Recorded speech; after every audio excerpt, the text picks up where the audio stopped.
suis extrêmement concerné par toutes les critiques faites sur l'usage, souvent basées sur des éléments assez peu construits. Et là, il faudra demain nourrir le monde pour les paysans, pour les agriculteurs, se sentent si mal aimés aujourd'hui.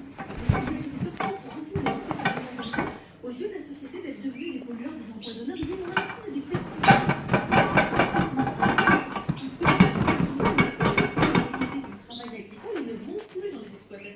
Ils ne savent pas quelle technicité, quel professionnalisme il faut.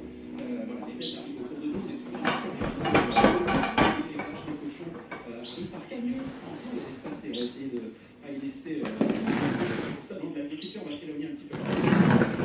Qui passe Sylvie Brunel.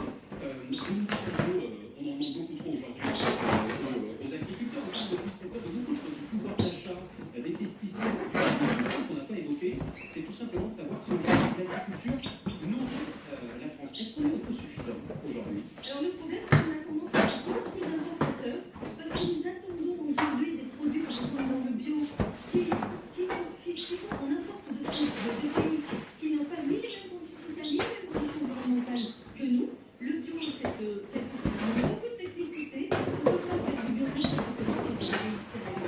qui est aussi bien.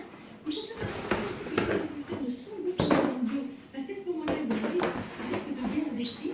Alors que si on devienne importatrice, alors que nous, quand même, 20% de la production mondiale, elle est la première exportatrice de semences au monde et elle nourrit 4 litres de lait sur 10 franchis sur nos frontières, 3 hectares de blé sur 5 va nourrir des pays où la nourriture.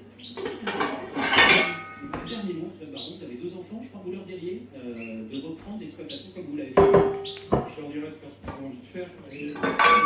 Par contre, si globalement le métier d'agriculteur peut devenir attractif davantage qu'il est à l'heure actuelle, je pense qu'on aura gagné des choses et peut-être que dans ce cas, il faut le choix.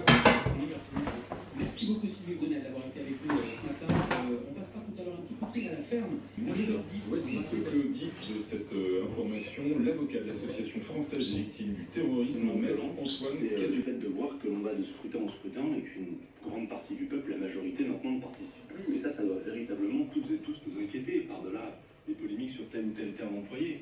Enfin, c'est extrêmement grave de voir que la démocratie continue d'exister et que la grande masse du peuple, finalement, décide de ne plus y participer. Moi, je considère que c'est une signification politique. C'est des gens, c'est votre cas aussi, vous avez été élu. évidemment, Avec toutes les 100% d'abstention. nous avons eu son abstention.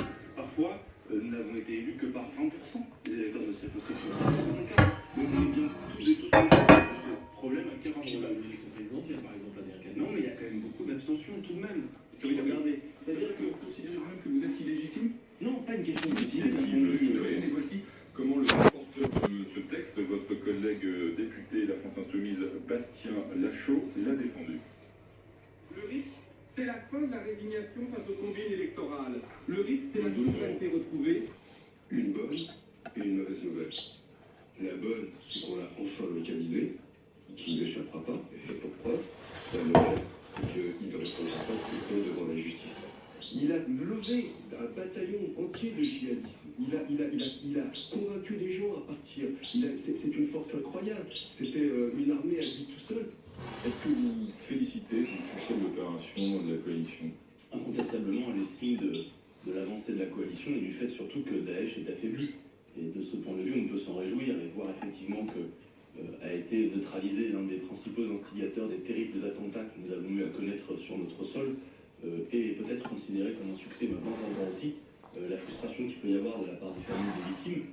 Et puis au-delà, ça pose aussi la question des renseignements précieux que l'on peut obtenir dans la lutte contre le terrorisme, si de tels individus étaient effectivement capturés vivants. D'ailleurs, j'observe que au-delà du décès, dont on attend la confirmation a priori de Fabien Klein, il y a la question des djihadistes, notamment français, qui se trouvent là-bas, et de repositionnement du gouvernement sur la question de leur retour éventuel. Je pense qu'on peut avoir des informations extrêmement précieuses pour mieux comprendre, y compris la hiérarchie, l'organigramme de ce qui reste de Daesh aujourd'hui. Est-ce que ce genre de djihadiste, il avait été capturé vivant, Fabien Klein, est-ce qu'il aurait parlé justement, est-ce qu'il aurait raconté? On voit bien lorsqu'il y a des procès terroristes qu'a priori il ne parle pas.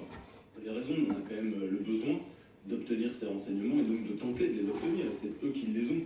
Moi, je crois vraiment que dans la lutte contre le terrorisme, même si elle est multifactorielle et qu'il faut être extrêmement méthodique, parce que je crois, même si Daesh est affaibli, que nous en avons absolument